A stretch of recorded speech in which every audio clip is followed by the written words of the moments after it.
हिंदी साहित्य लेखन की परंपरा। इतिहास का अर्थ होता है बीती हुई हाल का आस। इति जोड़ा जोड़्यास। सर्वप्रथम हिंदी साहित्य का श्रेय इन फ्रेंच विद्वान शीर्षी को दिया जाता है। बाद में उसमें बहुत कुछ सुधार कर हिंदी साहित्य का असली रूप और अहम सर जॉन ग्रियर्सन को दिया जाता है। इसलिए हिंदी साहित्य की जन्म देने वाला या उसका पिता और अहम ग्रियर्सन को दिया जाता है।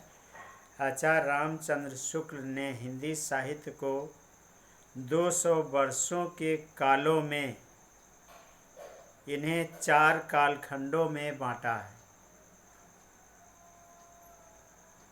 पहला आदि काल या वीरगाथा काल, विक्रम संवत 1050 से लेकर संवत 1375 तक का काल। दूसरा पूर्व मध्य काल या भक्ति काल, संवत 1375 से लेकर संवत 1700 तक।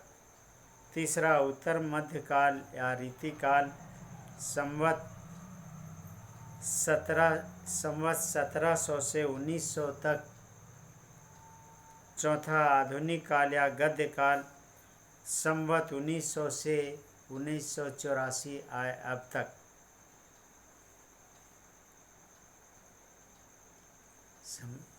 इसका अर्थ समझे। हिंदी साहित्य के इतिहास की लेखन की परंपरा की सर्वप्रथम देन इन फ्रेंच विद्वान शीर्षी को दिया जाता है। बाद में उसे बहुत कुछ सुधार सर जॉन ग्रियर्सन ने किया। इसलिए हिंदी साहित्य के इतिहास को जन्म देने वाला या उसका पिता जनक और अहम ग्रियर्सन को दिया जाता है ना। आचार्य रामचंद्र शुक्ल ने हिंदी साहित्य को 200 वर्षों के अंतराल कालखंड में 2 वर्षों में उसमें सुधार कर यानी कि हिंदी साहित्य के इतिहास को 4 कालखंडों में बांटा है।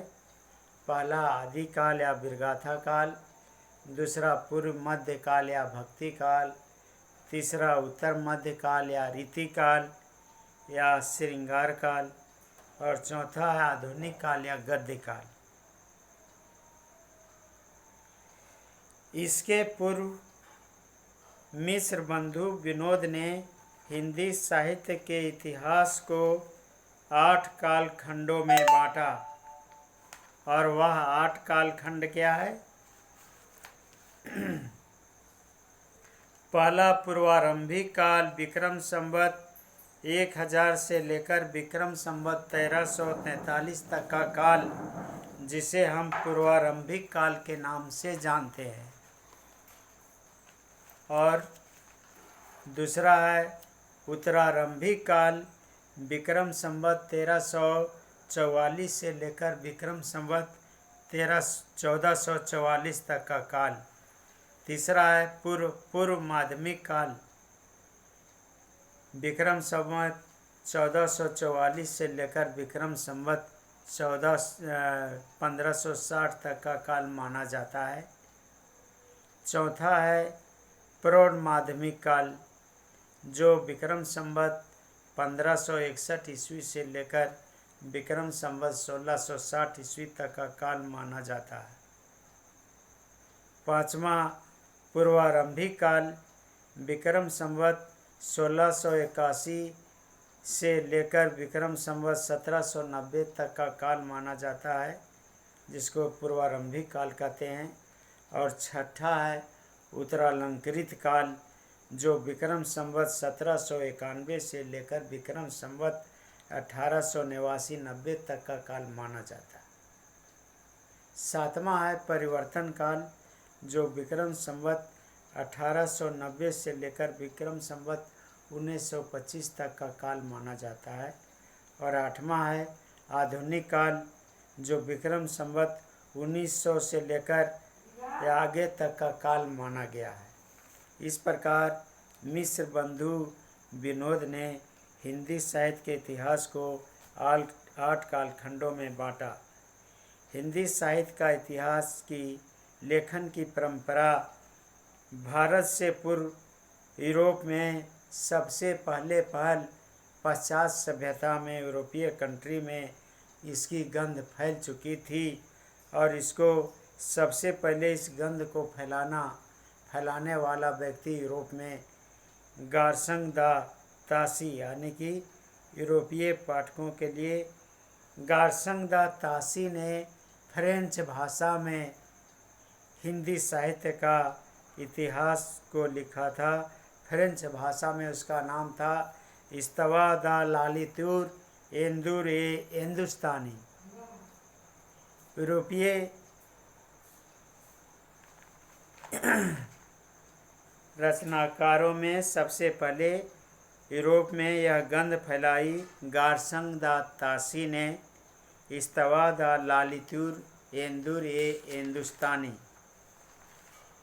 अपने समय में यूरोप में इस गंध का बहुत चर्चा हुआ और इस पुस्तक का आधार लेखन का स्वयं भारत का भाषा संरक्षण करके संत जॉन ग्रियर्सन ने अंग्रेजी में हिंदुस्तानी साहित्य का इतिहास लिखा, जिसका नाम था modern vernacular literature of Hindustan.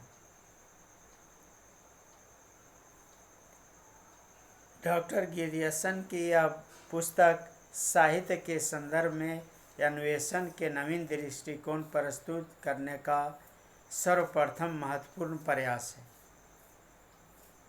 सन 1919 ईस्वी में मिस्र बंधु विनोद के नाम से बड़ा भारी कवि संग्रह प्रस्तुत किया, जिसमें काशी प्रचारणी सभा द्वारा प्राप्त रिपोर्टों और खोजों का उपयोग किया गया। इसका महत्व इस दृष्टि से अधिक है कि इसमें सर्वप्रथम हिंदी साहित्य के इतिहास का पहल काल विभाजन किया।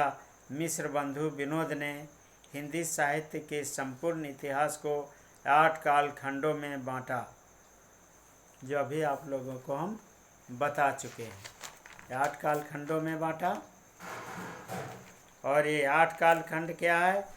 पूर्वारंभिक काल पहला है पूर्वारंभिक काल, दूसरा उत्तरारंभिक काल, तीसरा पूर्व माध्यमिक काल, चौथा प्रौढ़ माध्यमिक काल, पांचवा पूर्वालंकृत काल, छठा अलंकृत काल, उत्तरालंकृत काल, सातवां परिवर्तन काल और आठवां आधुनिक काल। इस प्रकार मिस्र बंधु विनोद ने हिंदी साहित्य को इतिहास को 8 कालखंडों में बांटा। समझे? मिस्र बंधु विनोद ने इसको 8 कालखंडों में बांटा।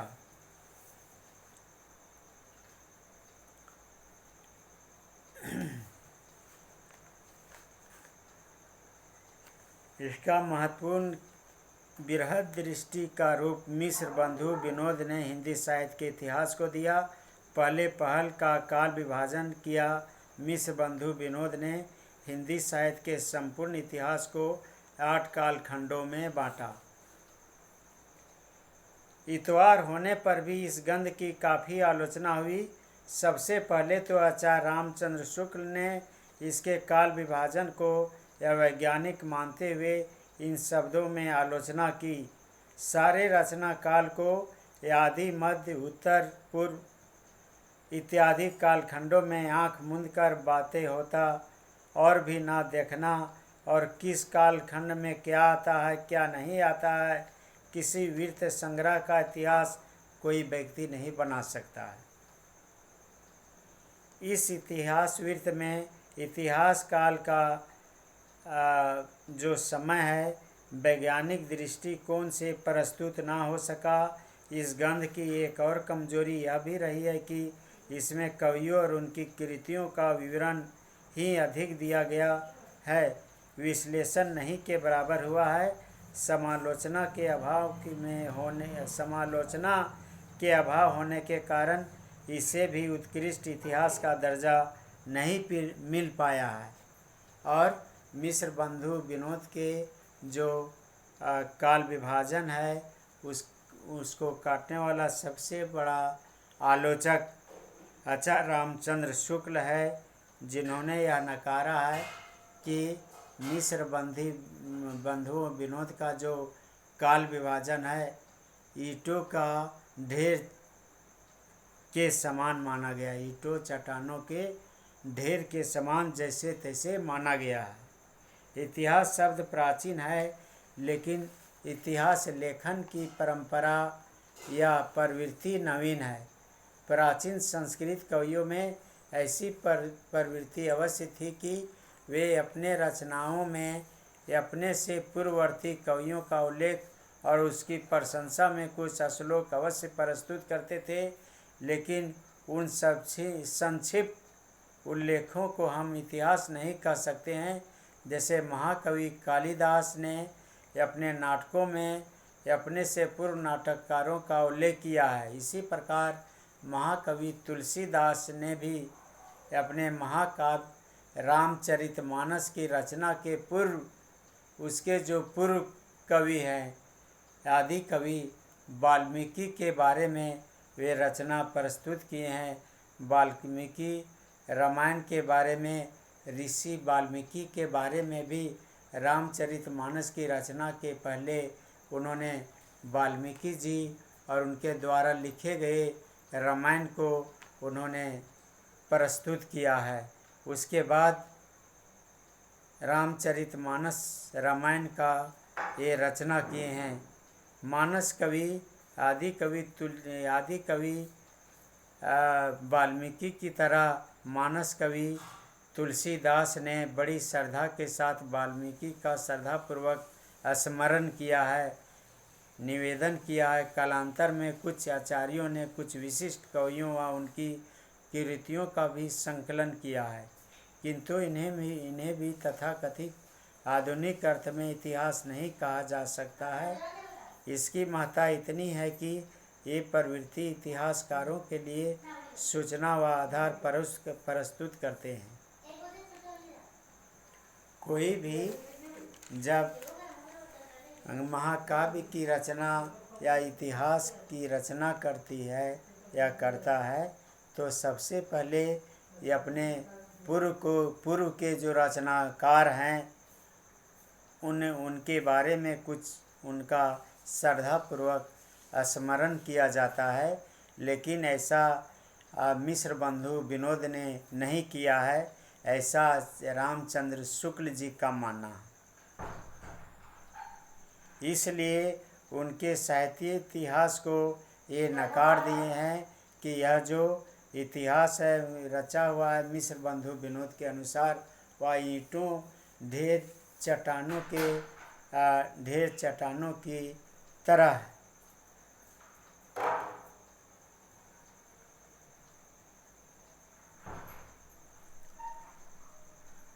इतने ही है कि ये प्रवृत्ति इतिहासकारों के लिए सूचना व आधार प्रस्तुत करते हैं।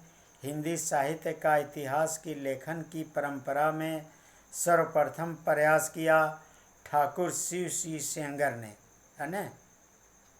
हिंदी साहित्य के इतिहास में सबसे पहले प्रथम प्रयास किसने किया? ठाकुर शिव सी सेंगर ने। इन्होंने 1833 ईस्वी में हिंदी कवियों का एक वित्त संग्रह लिखा जिसका नाम था शिव सी सरोज। शिव सी सरोज के नाम से प्रस्तुत किया।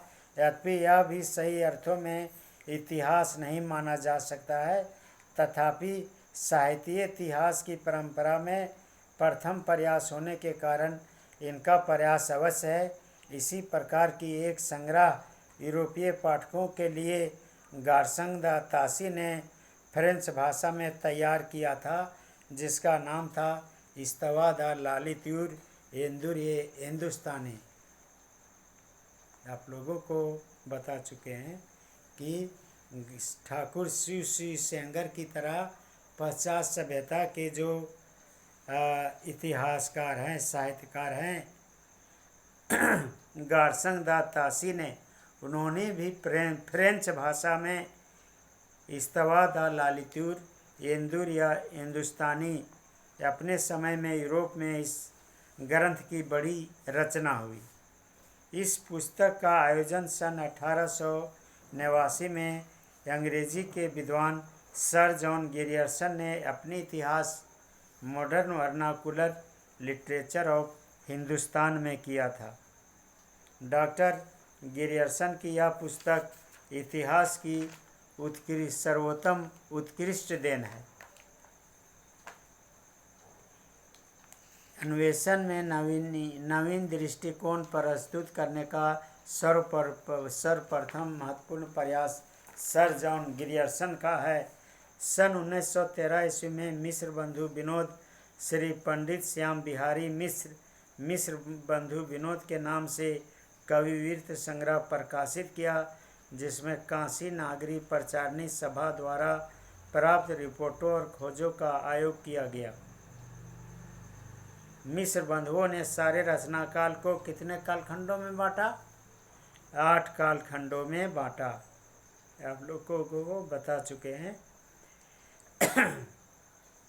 हिंदी साहित्य का संतुलन व उत्कृष्ट इतिहास आचार्य रामचंद्र शुक्ल का हिंदी साहित्य का इतिहास है, जिसका प्रकाशन सन 1929 ईस्वी में हुआ। हिंदी साहित्य इतिहास की परंपरा में आचार्य रामचंद्र शुक्ल का अनुपम देन है। इसे मील का पत्थर भी कहा गया। यद्यपि इस इतिहास ग्रंथ के पश्चात भी अनेक इतिहासकार ग्रंथ प्रकाश में लाए हैं, लेकिन इन सबों में शुक्ल जी का इतिहास अनूठा है। इस ग्रंथ की कुछ मौलिक विशेषताएं हैं। इसमें साहित्यिक प्रवृत्तियां के निर्धारण की योजना दी गई है तथा इसका सामंजस्य राजनीति तथा धार्मिक परिस्थितियों, जनता की चित्तवृत्तियों को ध्यान में रखते हुए इसकी रचना की गई।